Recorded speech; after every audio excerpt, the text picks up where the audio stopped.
Buenos días, mis hermanos. Hoy el tip misionero tratará sobre nuestra hermana Patricia Cardo, que sirve entre mujeres musulmanas en Barcelona, España. Durante el confinamiento, su contacto con algunas se redujo al mínimo, solamente a clases de castellano en línea. Pero, al terminar el confinamiento oficial, el equipo reanudó sus actividades con un retiro espiritual a modo de reencuentro, guardando todas las medidas del distanciamiento social. Se retomaron las actividades del centro y ella particularmente está realizando caminatas de oración pidiendo por paz para las familias de la ciudad. El Señor le ha permitido también relacionarse con dos mujeres latinas, con quienes ha podido tener un muy buen tiempo en oración de sanidad. El Señor también la ha acercado a una familia venezolana que la frecuenta, ella los invita a cenar y le está presentando el Evangelio.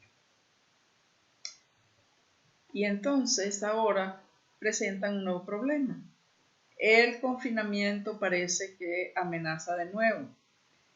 Y aun cuando en Barcelona las cifras oficiales de contagio superan a las de Madrid, aún no han tomado medidas de cierre, de manera que Patti todavía puede salir a caminar los domingos y orar por la ciudad. Ella aprecia mucho este tiempo de esparcimiento y de comunión con el Señor, a la vez que ora por esa ciudad que tiene allí a sus pies. Y vamos a presentar algunos de sus motivos de oración. Ella pide por constancia para esas mujeres que están discipulando, las latinas especialmente, para que el Espíritu Santo abra los ojos y los oídos espirituales de la familia venezolana. Ella pide por un soplo nuevo del Espíritu que saque a la Iglesia española de su tradicionalismo. También oremos por la salud física, espiritual y emocional de Patricia, para que sus valores hepáticos y pancreáticos se mantengan dentro de los límites normales, por provisión para todas sus necesidades, por contactos divinos con quienes pueda unir fuerzas. Señor, te damos gracias por la vida de Patricia. Te pedimos que, así como tú la has acercado a estas mujeres latinas, también tú le des a ellas la constancia para asistir a sus reuniones, para leer su palabra, para buscarte, Señor, como tú quieres que te busquen. Te pedimos que el Espíritu Santo, que tu Espíritu Santo, abra los ojos y los oídos de esa familia venezolana que frecuenta a Patricia. Muy particularmente queremos pedirte por ese soplo nuevo del Espíritu, que saque a la Iglesia de su tradicionalismo. Yo me aventuraría a decir que no es solo a la Iglesia española, sino a la Iglesia mundial, para que ese gigante dormido pueda despertar y asumir la responsabilidad que Dios le ha dado. También queremos pedirte, Señor, por la salud física, espiritual y emocional de Patricia, para que sus valores se mantengan controlados y ella pueda disfrutar de su ministerio sin preocupaciones.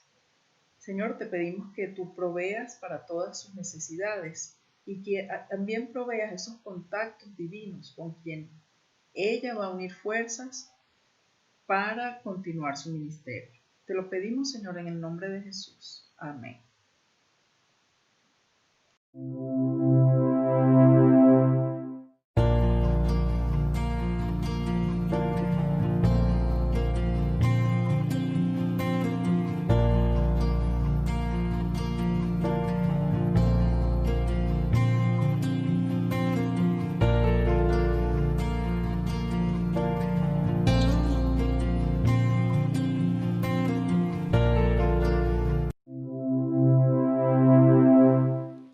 Amados hermanos de Ríos de Agua Viva, Dios les bendiga. Es una bendición el estar nuevamente reunidos para elevar delante de nuestro Señor sacrificios de alabanza, frutos de labios que confiesan su nombre. Y como dice el Salmo 103, que todo lo que soy alabe al Señor, con todo el corazón alabaré su santo nombre. Que todo lo que soy alabe al Señor, que nunca olvide todas las cosas buenas que hace por mí. Él perdona todos mis pecados y sana todas mis enfermedades. Me redime de la muerte y me corona de tiernas misericordias. Colma mi vida de cosas buenas. Mi juventud se renueva como la del águila.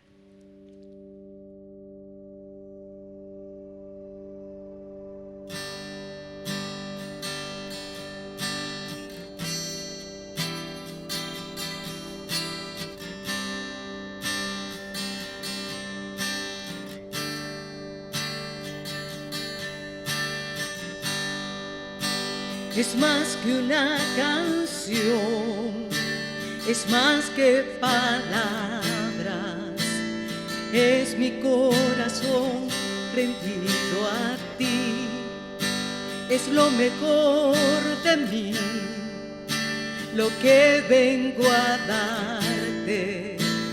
Ya no es suficiente una canción.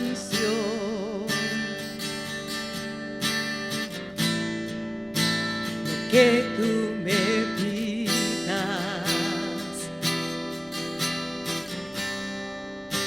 yo te quiero dar.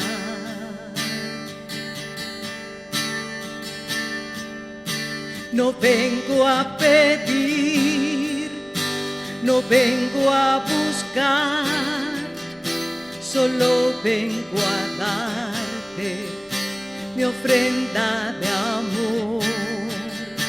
Hoy quiero tocar tu fiel corazón y darte las gracias, mi amado Señor.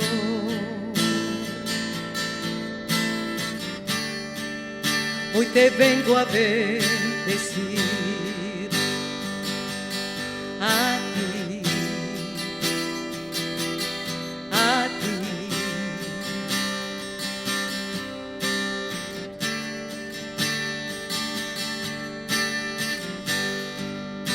Es más que una canción, es más que palabras, es mi corazón rendido a ti, es lo mejor de mí, lo que vengo a darte. Ya no es suficiente una canción.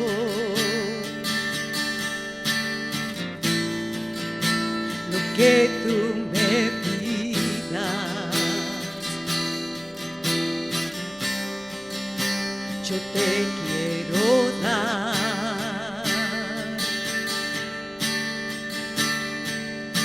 No vengo a pedir, no vengo a buscar, solo vengo a darte mi ofrenda de amor.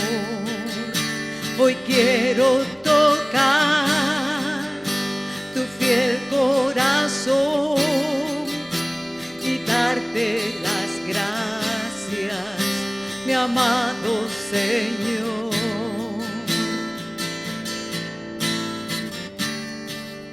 Hoy te vengo a bendecir a ti, a ti.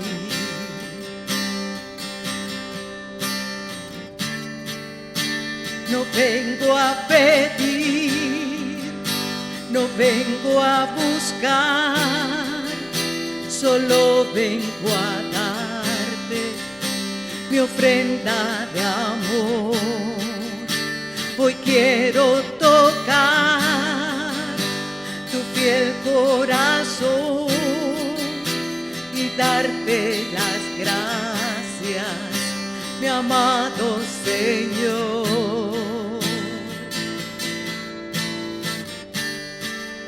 Hoy te vengo a bendecir a ti, a ti.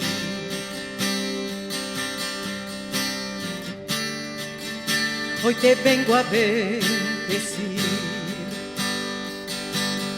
a ti, a ti.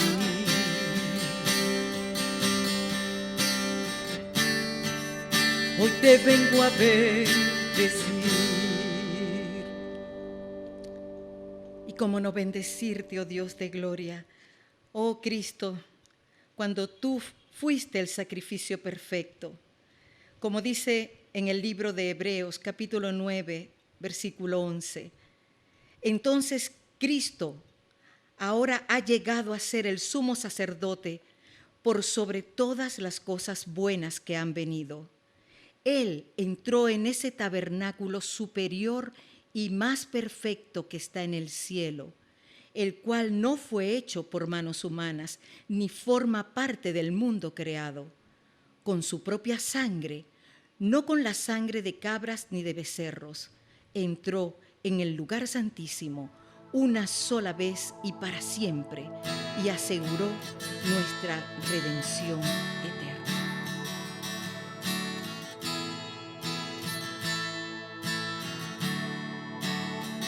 Sangre inocente fue derramada para borrar nuestra iniquidad. Un nuevo pacto de gracia eterna, en ti encontramos completa libertad. Venciste a la muerte en la cruz,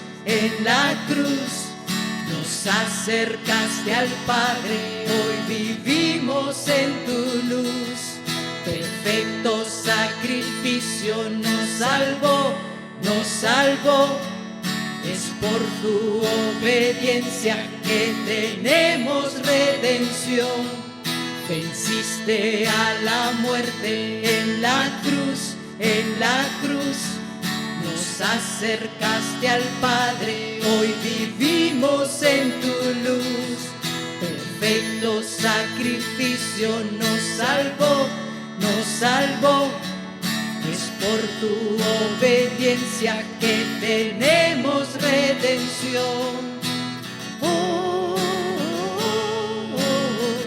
Tú nos salvaste, de tu gracia derramaste. Recibe gloria, Cristo.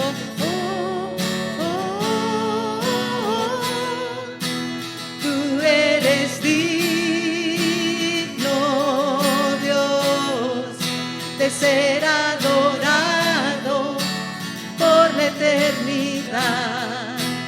Tú eres digno, Dios, de ser adorado por la eternidad.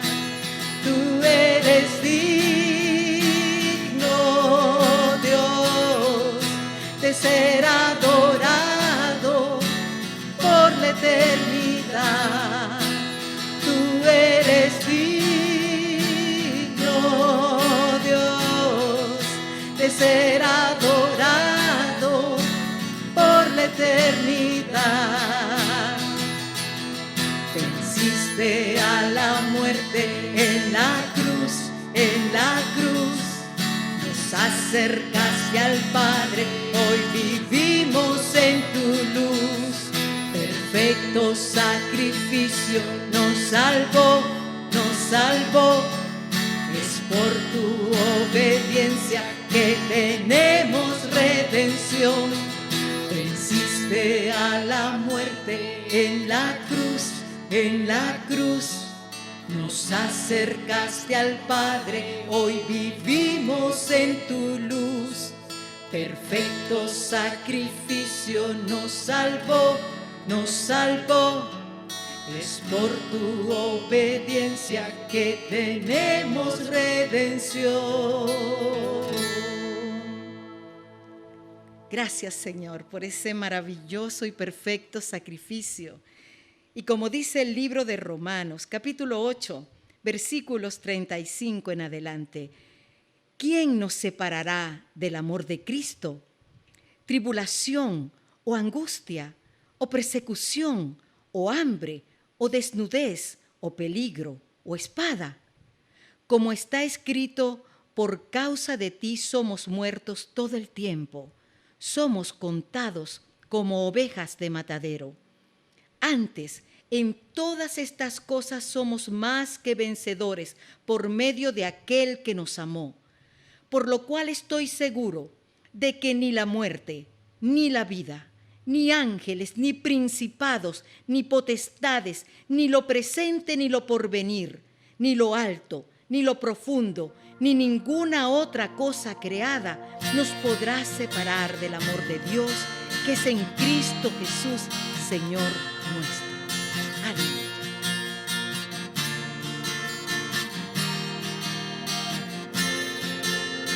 ¿Quién nos separará del amor de Cristo? ¿Quién nos alejará del amor de nuestro Dios? Ni tribulación o angustia, peligro, hambre o desnudez nos podrá separar de su amor. ¿Quién nos separará del amor de Cristo? ¿Quién nos alejará del amor de nuestro Dios? Ni lo alto ni lo profundo, ni ninguna otra cosa creada nos podrá separar del amor de Dios. En Cristo somos más que vencedores. En Cristo somos más que ganadores. Ni la vida ni la muerte podrán separarnos del amor de Dios en Cristo Jesús.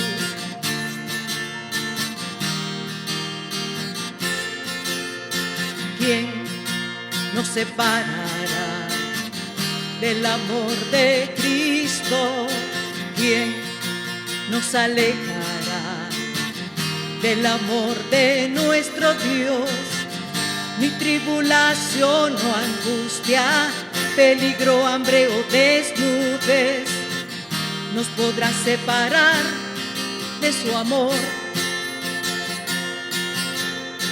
¿Quién nos separará del amor de Cristo? ¿Quién nos alejará del amor de nuestro Dios? Ni lo alto ni lo profundo, ni ninguna otra cosa creada nos podrá separar del amor de Dios. En Cristo somos más que vencedores. En Cristo somos más que ganadores. Ni la vida ni la muerte podrán separarnos del amor de Dios en Cristo Jesús. En Cristo somos más que vencedores. En Cristo somos más que ganadores. Ni la vida ni la muerte podrán separarnos del amor de Dios en Cristo Jesús. Del amor de Dios en Cristo Jesús. Del amor de Dios en Cristo Jesús.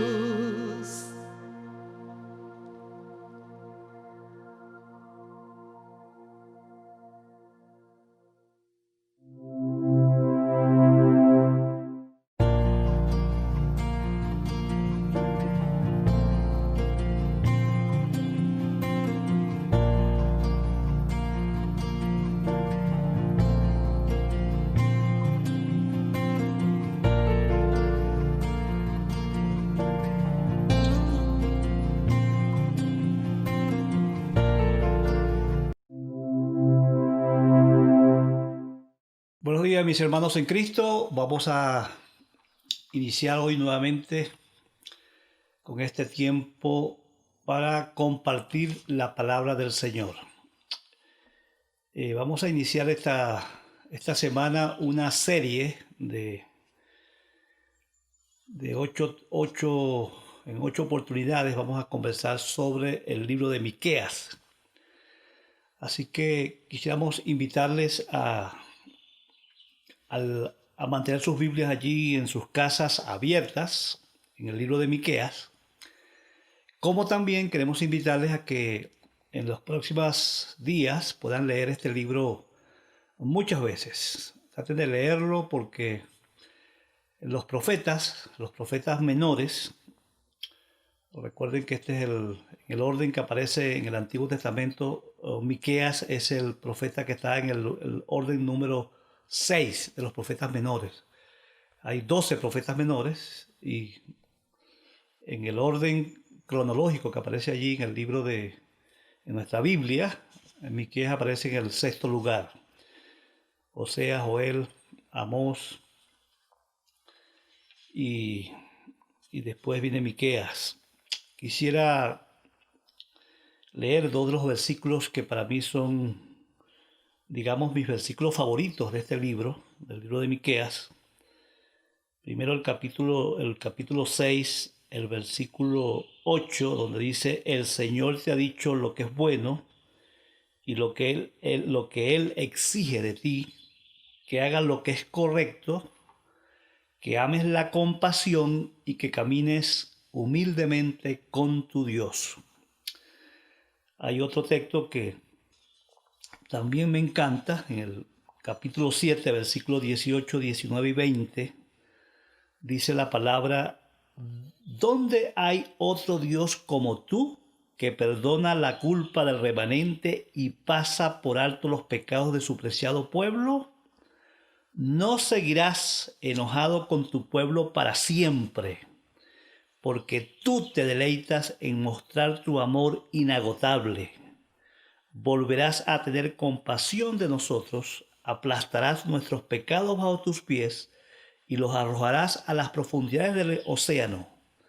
Nos mostrarás tu fidelidad y tu amor inagotable, como lo prometiste hace mucho tiempo a nuestro antepasado Abraham y Jacob.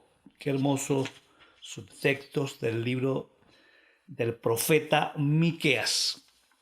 Vamos a pedirle al Señor que tome control en este tiempo para que esta palabra que surja de mis labios pueda ser de consuelo, de esperanza y también de desafío para nuestras vidas.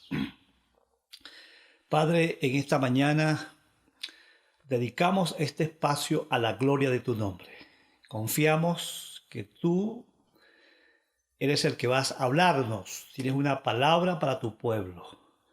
Prepara los corazones de tu iglesia, de todos los oyentes, creyentes o no, para que esta palabra anime sus corazones, les permita tener un encuentro con tu verdad y puedan responder con obediencia a la revelación de tu palabra. Los bendigo ahora y usa a tu siervo para que pueda hablar con denuedo y con libertad en esta mañana, en el nombre de Jesús.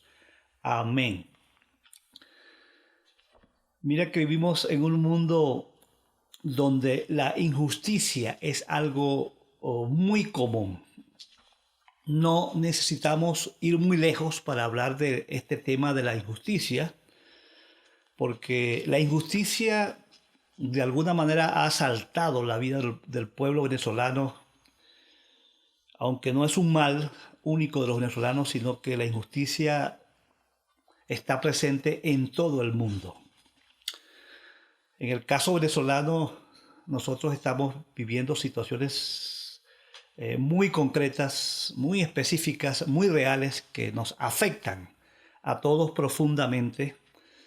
Y bueno, hay muchos ejemplos que todos vivimos, que ustedes saben muy bien cómo es posible que la forma, que la vida del pueblo venezolano esté tan maltratada, tan miserable, tan triste, tan lamentable lo que vivimos con la situación de la inflación, la situación del hambre, la situación de los que tienen que emigrar porque no encuentran forma cómo vivir con lo mínimo para una vida saludable, aquellos que están expuestos a la delincuencia, a los peligros.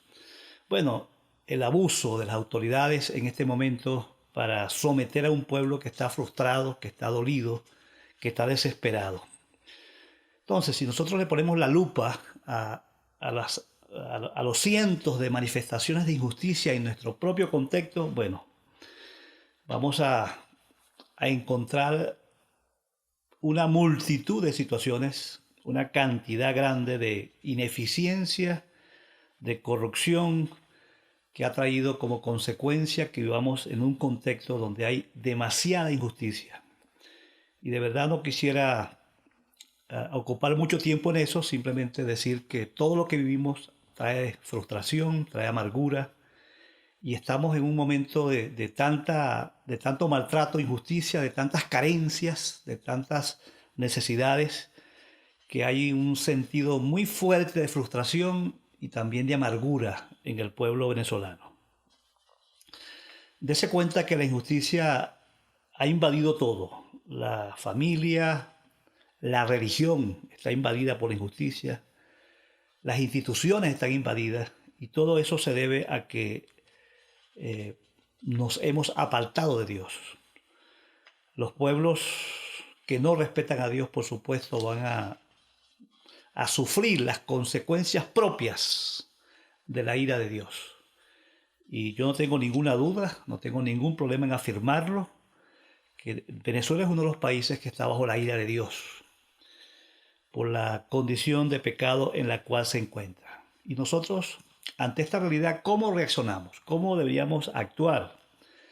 Bueno, podemos asumir la actitud de hacernos los locos, los indiferentes, los apáticos, los que, bueno, intentan escapar de la realidad. Hay gente que todavía se encuentra en una condición, yo diría, de locura, porque solamente las personas que tienen una condición de locura se evaden de la realidad, se escapan de su realidad. Viven un mundo falso, un mundo ficticio, un mundo de fantasía. Y esa es la conducta típica de un loco cuando, bueno, no tiene conciencia del entorno con el cual está rodeado. Y bueno, no lamentamos que hay gente que está así porque considera que todavía estamos viviendo en un paraíso. Y eso es un absurdo. Como también podía ocurrir el comportamiento de aquellos que, bueno, necesitan huir, irse a otros lugares. No estamos juzgando a los que se están inmigrando, simplemente estamos diciendo que algunos simplemente están reaccionando a la crisis, a la situación, es tratando de irse a otro lugar de la tierra, quizás a satisfacer sus fantasías de un mundo mejor. Y es posible que se encuentren con situaciones iguales o peores que las que estamos viviendo en este momento en nuestro país. Pero la pregunta es, ¿será que tenemos nosotros solución a estos problemas? Bueno, vamos a hacer hoy una introducción al libro de Miqueas para poderlos en contexto de este libro, para animarlos a estudiar este libro con entusiasmo, para que le pongan corazón, le pongan interés, porque es un libro donde el profeta nos quiere enseñar, o quiere que sepamos todos, que Dios no permanece en silencio en relación a la injusticia. Y este libro nos va a animar o a fortalecer esta verdad. Dios no está callado, Dios no está muerto, Dios no está dormido, Dios no está olvidado de Venezuela, Dios no se ha olvidado de nuestras circunstancias. Dios está presente en una forma muy real en estas circunstancias. Y vamos a ver algunos detalles de este libro para animarles de verdad de corazón, porque este libro es extraordinario. De verdad, si yo puedo decir, uno de mis profetas favoritos del Antiguo con relación a lo que porque habla tan parecido a lo que nos sucede aquí en Venezuela, que es de manera increíble lo que Dios hace. El libro de Miqueas, su mismo nombre significa ¿quién como Jehová? ¿Qué les parece? Que Miqueas significa ¿quién como Jehová? ¿Quién como nuestro Dios? Parece que es una pregunta. Ese nombre se traduce como una pregunta. ¿Quién como Jehová? ¿Quién es tan poderoso como nuestro Dios? ¿Quién es tan grande como nuestro Dios? ¿Quién es tan sublime? ¿Quién es tan grandioso? ¿Quién tiene tanto poder, soberanía? ¿Quién es un Dios que es capaz de hacer justicia, de traernos salvación como nuestro Dios? Tremendo nombre es el que significa Miqueas. ¿Quién existe en este universo que sea tan grande como nuestro Dios? Y dése cuenta que Miqueas fue un profeta que pregonó que aunque existan las injusticias, la justicia de Dios va a reinar tarde o temprano. Este profeta, con su mensaje, en un contexto muy parecido al nuestro, animaba al pueblo a que tarde o temprano la justicia de Dios va a prevalecer. Para el Miqueas que vamos a estudiar en este libro en las próximas semanas, vamos a ver a un Miqueas que nos anuncia que nuestro Dios nunca permanece en silencio ante las injusticias de los hombres. Óigalo muy bien.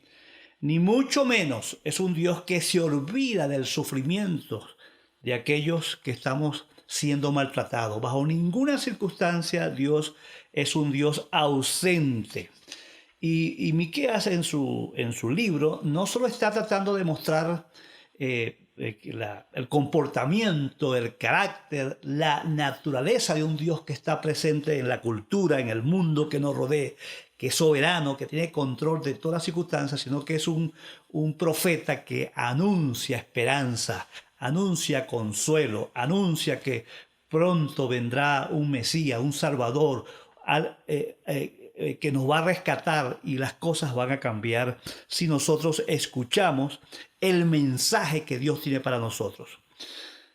Dese cuenta que Miqueas se desarrolló su ministerio en tres contextos diferentes. Según dice el capítulo 1, el capítulo 1, versículo 1, dice que el Señor le dio el siguiente mensaje a Miqueas de Moresé durante los años cuando Jotán, el rey Jotán, luego el rey Acaz y el rey Ezequías. O sea que Miqueas ejerció su ministerio profético durante el reinado de 3 reyes.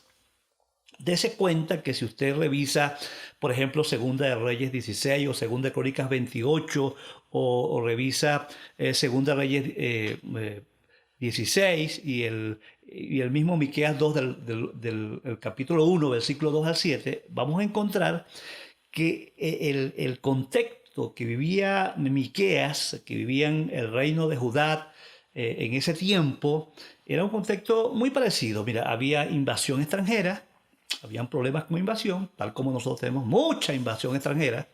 Había en ese momento una idolatría desenfrenada, había un nivel muy alto de corrupción, había violencia, había pecado, había rechazo hacia Dios y había todo tipo de sufrimiento que estaban padeciendo, especialmente los pobres, los necesitados, la gente que estaba muy limitada. Entonces, vamos a hacer un pequeño resumen a través del libro para ver cómo Miqueas se dirigía a una audiencia muy particular. Y toda la audiencia tenía que ver con las instituciones políticas, las instituciones económicas, las instituciones religiosas también.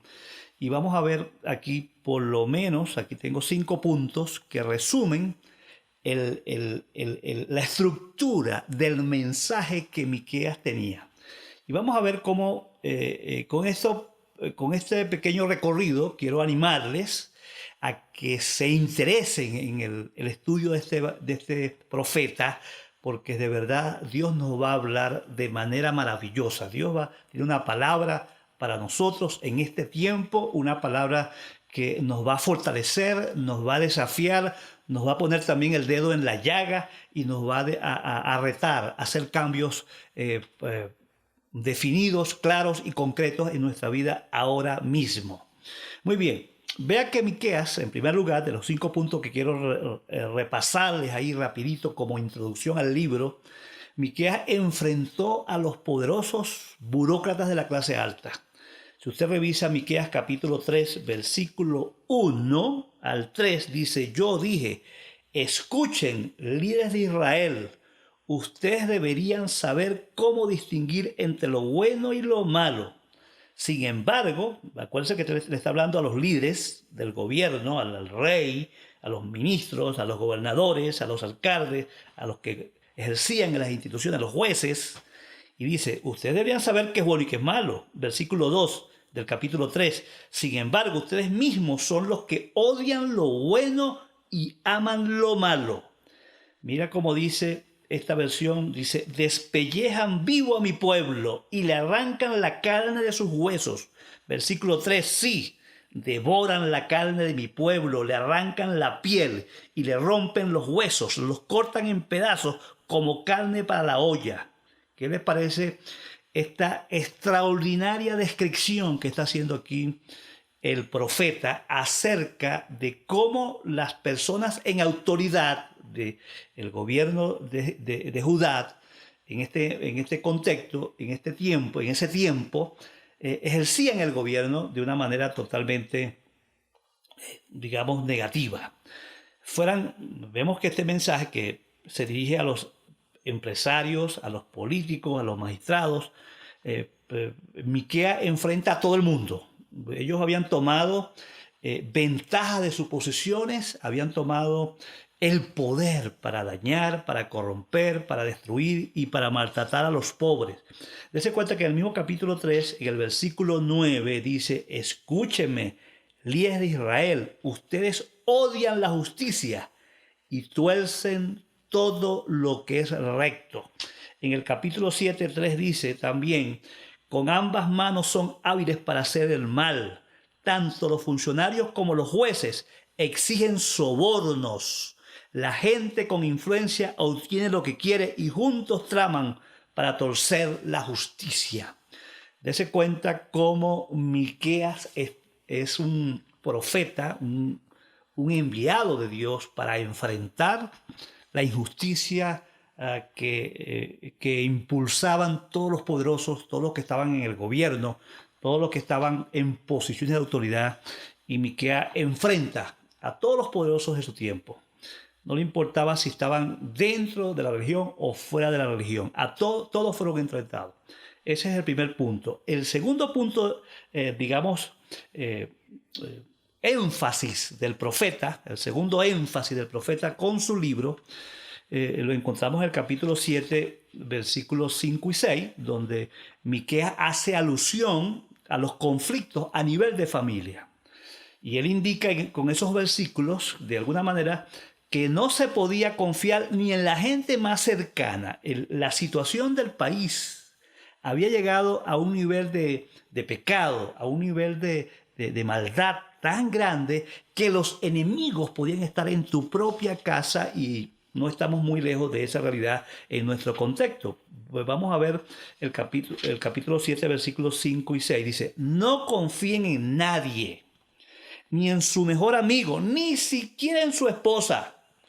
Pues el hijo desprecia a su padre, la hija se rebela contra su madre, la nuera reta a su suegra, y sus enemigos están dentro de su propia casa. Dese cuenta el nivel de destrucción que produce una crisis. Puede afectar también el ámbito familiar, las relaciones entre esposos, entre padres e hijos, hijos y padres, entre nietos. Todas las relaciones pueden estar afectadas al punto, dice aquí el profeta, que las relaciones habían llegado a un nivel que no se podía confiar en nadie ni en su propia familia.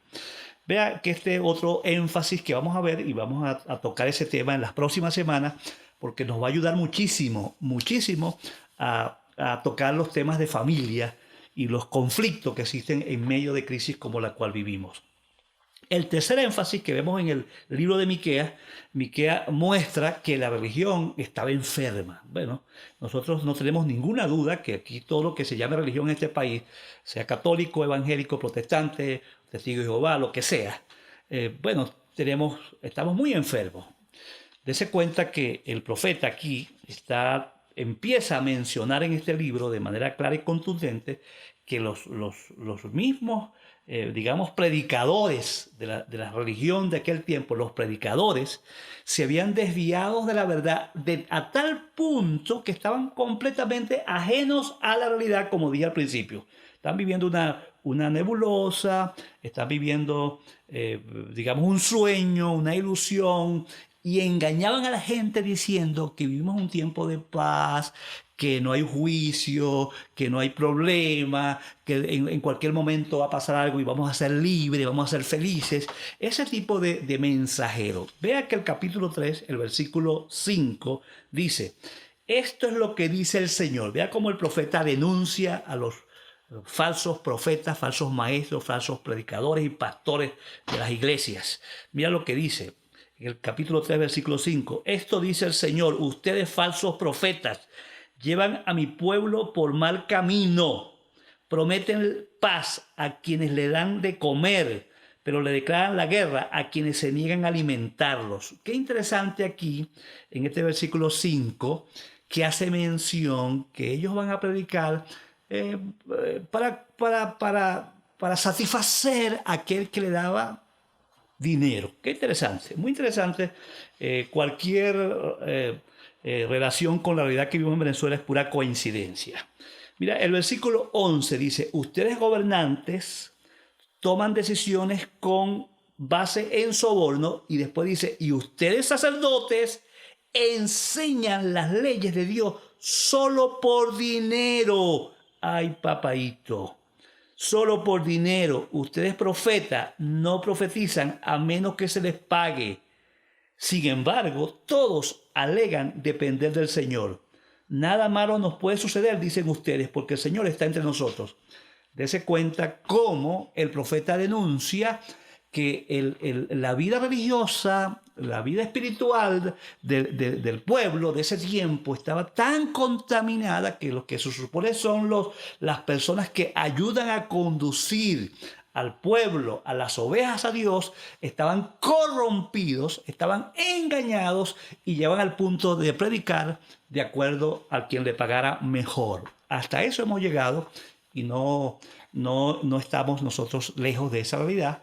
Realmente estamos en un momento cuando el liderazgo religioso de los pueblos está totalmente enfermo y encontramos toda clase de pecados en este tiempo que de verdad nos da mucha pena y mucha vergüenza, y eso de alguna manera desacredita, afecta el testimonio y la confianza de la gente en el mundo religioso. Leí hace poco en un Twitter alguien haciendo un comentario acerca de la beatificación que hubo esta semana de un jovencito allá en Italia, y él decía, si la iglesia no cambia, si la iglesia no se renueva, la iglesia se va a convertir en algo que no es posible que creamos, que confiemos. Y asimismo, ninguna iglesia que no se renueve, sino que se corrompa, va a traer serios problemas. Y Miqueas es un profeta que, usado por Dios, va a poner el dedo en la llaga y va a denunciar no solo la corrupción que está externa del mundo de la iglesia, sino también la interna. Y no solamente se va a referir a los pastores, a los sacerdotes, a los profetas del pueblo, sino que también va a decir que estos profetas habían confundido al pueblo y el pueblo también se había desviado completamente. El pueblo estaban perdidos, no discernía, no entendía. Como dijimos la semana pasada, no tienen una mente clara, una mente lista para actuar, y fácilmente son confundidos por cualquier noticia e información. Y Miqueas condenó que el pueblo había llegado a tener una especie de adoración ritual, un culto mecánico, vacío, sin sentido, solo expresiones religiosas. Ir para la misa, ir para el culto, ir para la reunión semanal, cantar alabanza, dar la ofrenda, escuchar el sermón, y estaban muy contentos con ese modo de vivir, con esos ritos que ponían a un lado lo importante de la voluntad de Dios, como era la misericordia, era la humildad, era la obediencia, era el servicio a los demás, era la preocupación por el entorno. La religión se ha vuelto una religión muerta, sin vida, sin sentido.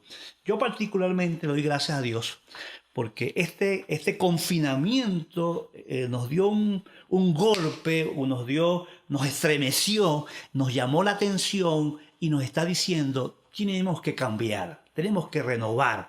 Si la iglesia no se renueva, si la iglesia no se purifica, si la iglesia no se transforma, si la iglesia no cambia, no va a poder ser sal en la tierra, un factor de influencia, un factor de cambio, un factor para dar vida, un factor que da respuesta a los problemas del hombre, sino que la iglesia va a ser, como dice la Biblia, como lo afirma Mateo 5:13, por las palabras mismas de Jesús, la iglesia se convierte en una iglesia que merece ser pisoteada por los hombres, que los hombres se burlen de ella, que los hombres la rechacen, que los hombres no le den ninguna importancia porque la iglesia no sirve para nada.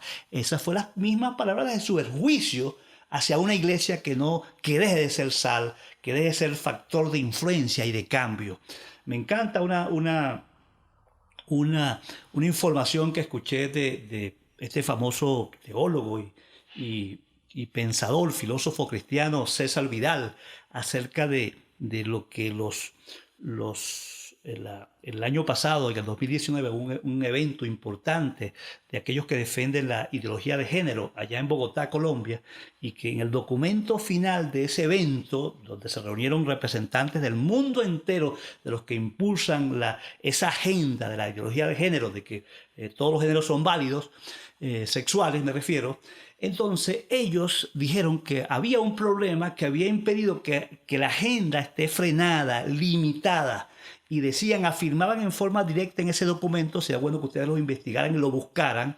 Ese documento decía que la iglesia evangélica había sido un freno, un límite. Por causa de la influencia evangélica no había podido avanzar la agenda gay en el mundo. Bueno, eso me alegra a mí, porque nosotros no discriminamos a esas personas bajo ninguna circunstancia, pero tenemos una posición en base a los principios y los valores absolutos, y defendemos la familia, defendemos que existen solamente dos sexos, y eso no lo vamos a negociar. Y eso no significa que nos traten de enemigos, que nos traten que discriminamos a la gente. Nosotros amamos a esa gente, rescatamos a esa gente y los ayudamos en el nombre de Jesús con la verdad. Y no tenemos miedo de decirlo, ni de pagar el precio, lo que significa, como está pasando en algunos países, donde por mantener nuestra posición somos perseguidos y maltratados. Y aquellos que pregonan el pluralismo y libertad de toda clase también entonces quieren frenar nuestra libertad de tener nuestras creencias y de afirmar nuestra creencia. Así como ellos afirman la suya, nosotros afirmamos las nuestras sin miedo, sin ningún tipo de dificultad, sino con toda claridad, basado en los principios y los valores absolutos que surgen de la Biblia, la palabra de Dios, que es nuestra norma para la fe y la conducta de todos los creyentes. Entonces, lo que quiero decirles con esto, que si la iglesia no reacciona, en este caso Miqueas está denunciando que la iglesia, la religión, la gente que siga a Dios también se ha corrompido, y debemos despertar. Y yo espero que este libro de Miqueas nos ayude a despertar, a reaccionar y a buscar, a entender las consecuencias de tener un culto simplemente legalista, religioso, ritual, mecánico, sin sentido, sin propósito, sin significado. Que Dios nos ayude a cambiar. Así que Miqueas también va a denunciar la inmundicia dentro de la propia iglesia, dentro de la propia religión, y gloria a Dios por eso, que podamos hablar de esos temas en las próximas semanas. En el cuarto énfasis que quiero compartirle, veo que Miqueas fue un profeta que confrontó valientemente el pecado, y eso hay que hacerlo. y lo confrontó no con su propia fuerza. Él dice textualmente aquí en el texto que lo confrontó en el poder del Espíritu. Si leemos el capítulo 1, versículo 5, dice el profeta que comenzó diciendo desde el versículo 2, atención, que todos los habitantes del mundo escuchen, que oiga la tierra y todo lo que en ella hay. Y después en el 5 dice, ¿y por qué sucede todo lo que está pasando? Bueno, es a causa de la rebelión de Israel, sí, por los pecados de toda la nación.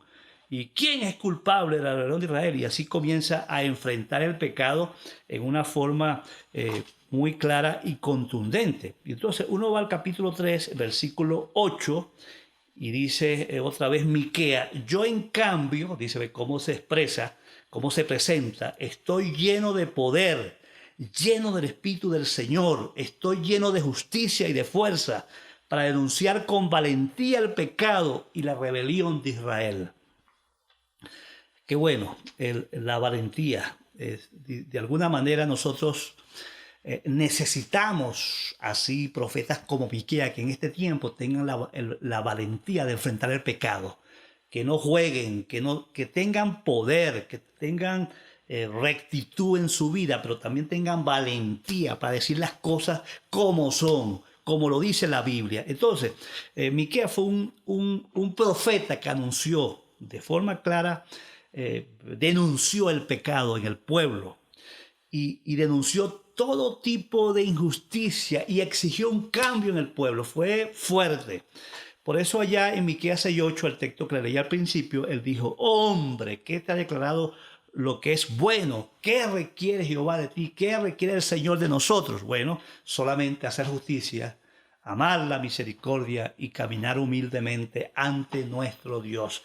Ese fue el desafío de Miqueas ante el pecado que el pueblo tenía, que se había dedicado, se había corrompido y se habían olvidado aún del prójimo, se habían olvidado de Dios, cosa que lamentamos en Venezuela, que este país es un país idólatra, es un país corrompido, un país que ha dado la espalda a Dios, un país que tiene un pluralismo religioso muy extenso, y nosotros creemos en un solo Dios verdadero, en nuestro Señor Todopoderoso, Creador del cielo y la tierra.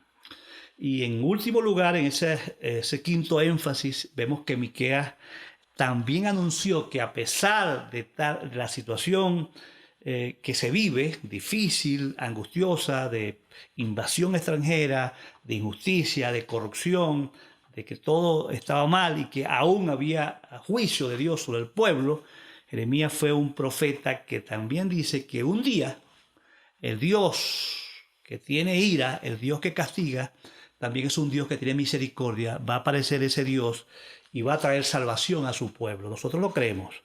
Miqueas fue uno de los profetas que anunció que en el futuro vendría el Mesías, el ungido de Dios, el mensajero, el instrumento de Dios para rescatar al mundo, las naciones los pueblos de sus pecados y rescatarlos y llevarlos, porque como cierra el libro, Miqueas anunció que Dios es un Dios perdonador, un Dios de misericordia y un Dios que cuando la gente se arrepiente no se olvida más de sus pecados y un Dios que da esperanza. Ese es nuestro Dios. Es un Dios de amor, un Dios de misericordia, un Dios que nos ama y un Dios que podemos creer. Y en Miqueas va a reflejar mucho del carácter de la misericordia y del amor de Dios.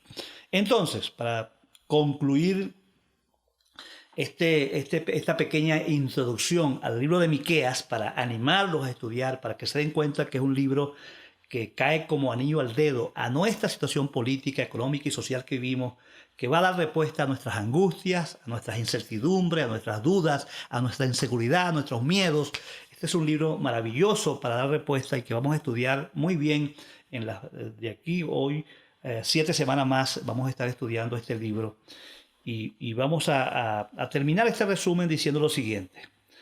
El propósito de Dios con su pueblo, con su iglesia, con nosotros, los que hemos puesto la fe en Jesucristo, ponga atención, es que su pueblo cumpla una misión, su misión redentora en el mundo. Nosotros somos un pueblo santo, escogido, apartado por Dios para un propósito. Dios quiere que seamos un pueblo que le siga, que le ame, que le tema y que se santifique, que cumpla el propósito para el cual fue diseñado.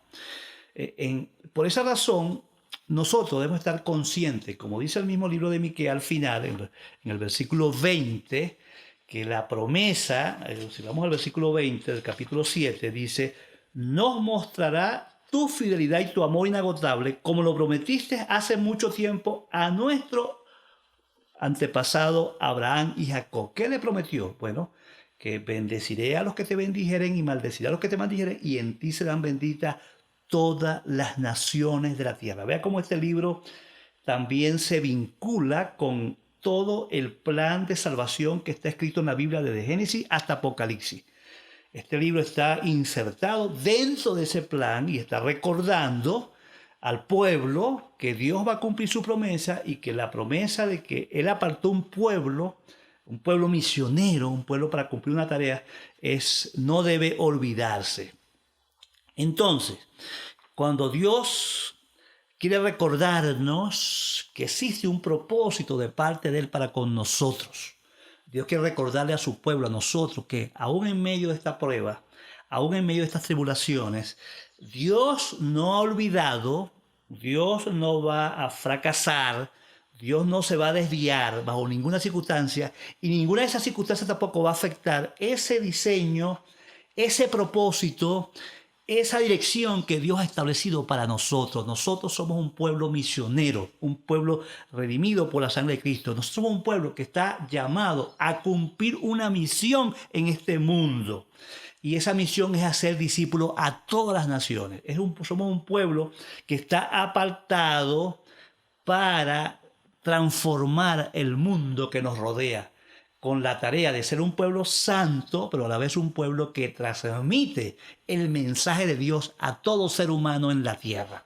Ahora, que quede claro, desde el punto de vista de Miqueas, que si nosotros no cumplimos nuestra tarea, nuestra razón de ser un pueblo santo para bendecir a las naciones, bueno, Dios nos va a castigar. Habrá juicio de Dios si nosotros no entendemos que tenemos un llamado por Dios, y por eso es que Dios quiere que recapacitemos, que entendamos lo que sucede y que volvamos nuevamente a nuestra tarea suprema, que es llevar el mensaje del glorioso evangelio de Cristo a toda persona en el mundo. Que quede muy claro eso, ese propósito también lo vemos en el libro de Miqueas.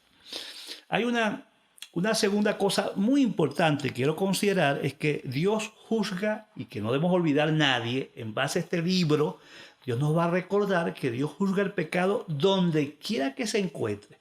Y eso a mí me da un fresquito al leer las noticias, al leer los Twitter, al leer la prensa, al leer las noticias fuera y dentro del país. Cuando veo tanto pecado, tanta injusticia, a veces se me alboroto, me molesto internamente, se me alborota mi sentido de justicia. Y vea que este libro hace repite constantemente cómo Dios va a actuar contra el pecado y contra toda injusticia. Y eso debe animarnos. Anímate, hermano, anímate, que aquí Dios está presente. Como dijimos al principio, Dios es un Dios que no se olvida de las injusticias que estamos padeciendo. Dios es un Dios que tiene conciencia absoluta de todo lo que sucede. Y mira el resumen que hace aquí Miqueas, en el capítulo 2, 1 y 2, por ejemplo, él dice que la codicia, que Dios va a juzgar la codicia que planea apropiarse de lo ajeno. Todo aquel que expropie, que le quite lo que es sus pertenencias a otra persona, Dios dice que va a ser castigado. Si tú vas al capítulo 2, versículos 2 y versículos 8 y 9, la Biblia dice que aquí el Miqueas dice que Dios va a castigar a todos los que oprimen a los pobres, a todo el que ha usado a los pobres para aprovecharse de ellos y que le quieren quitar lo poco que poseen. A mí me da tristeza en nuestro contexto de Venezuela cómo el pobre también se aprovecha del pobre. Qué triste que hemos llegado a esa condición, pero la Biblia está diciendo aquí que Dios está viendo todos esos detalles. Y ese pecado también va a ser castigado. Vamos a ver en el 2:11, 3:5, 11, 7:5, por lo menos 4 o 5 veces se menciona que los que mienten, aún en el nombre de Dios, van a ser castigados, ¿verdad? y los que mienten para obtener, oye bien, los que manipulan información, los que engañan, los que exageran para obtener beneficio. Yo veo entre gente, nosotros, mandando cartas a otros países del mundo, y hay personas de Canadá, de Estados Unidos y de España que me han escrito para preguntar si lo que está enviando ciertas personas aquí de Venezuela para pedir ayuda a otros países, eso es verdad. Y yo he verificado algunas informaciones de personas que exageran para obtener beneficios, para que les manden medicina y dinero y recursos. Y algunas personas han recibido recursos en base a la mentira para el beneficio particular y no para servir. Y Dios dice que toda esa gente que está mintiendo en el nombre del Señor va a ser castigada. Todos los dirigentes, como dice el capítulo 3, versículo 1 al 3, o el capítulo 7, versículo 4, todos los que están en el poder, todos los que están mandando, los alcaldes, los gobernadores, los policías, los guardias nacionales, el ejército, el DCGIN, el SEBIN, el FAI, todos esos cuerpos, los jueces, los fiscales, todos los que tienen el poder para hacer cosas en este país han abusado de ese poder y lo están aprovechando para beneficio personal. Vea que Miqueas va a atacar ese problema y dice que todos ellos van a ser castigados. Todos los jueces que tuercen el derecho y la justicia, que violan la ley, respetan los derechos humanos, que respetan la Constitución, respetan el Código Civil, que han irrespetado las leyes fundamentales. Dice aquí la Biblia, si usted va a revisar el capítulo 3, el versículo 9, el capítulo 7, el versículo 4, que ellos también van a ser castigados. Y todos los que piden soborno, las alcabalas, por todo el país, dice aquí la Biblia en 3:5, 11, capítulo 3, versículo 11 y capítulo 7, versículo 3, que todo el que esté pidiendo soborno en este país va a ser castigado. Oiga bien, el capítulo 3, versículo 9 a 10 dice que todos los que utilizan la violencia para lograr sus propósitos van a ser castigados. Y también dice, oiga bien, que esto es con todos nosotros, que nos damos de vivos, porque aquí se ve en el capítulo 7, versículo 2 y el capítulo 7, versículos 5 al 6, que todos los que se dan de vivo, porque los venezolanos son famosos por darse de vivos, por ser muy aprovechados y muy astutos para beneficiarse, coleándose en las colas y haciendo cosas indebidas, dice que toda persona que utiliza caminos cortos para beneficiarse también va a ser castigado. Así que no olvidemos ese detallito, que este libro va a hacer mucho énfasis, va a hacer nos va a presentar con mucha claridad cómo Dios castiga el pecado y que no hay ningún pecado que va a pasar por alto delante de nuestro Dios. Y espero que reaccionemos, que recapacitemos, que pongamos nuestra vida en orden, que este libro nos invita a lo que les he dicho muchas veces, a que a diario cada uno de nosotros tenga un tiempo de confesión, un tiempo de penitencia, un tiempo para pedir perdón por sus pecados, un tiempo para corregir, un tiempo para identificar todo aquello que hemos hecho malo en pensamiento, en palabra, en acción, en omisión, un tiempo para tomar decisiones, y apartarnos de una vez por todas del pecado. El tiempo de limpieza diaria es un tiempo necesario para la vida de todo hijo de Dios, porque Dios no pasa por alto ningún pecado y todo pecado no confesado trae consecuencias. Recuerden lo que dice allá Proverbio 28:13, el que cubre sus pecados no prosperará, pero el que los confiesa y se aparta alcanza misericordia. Hay consecuencia para aquel que no resuelve sus pecados, pero también hay consecuencias positivas para aquel que los confiesa y se aparta.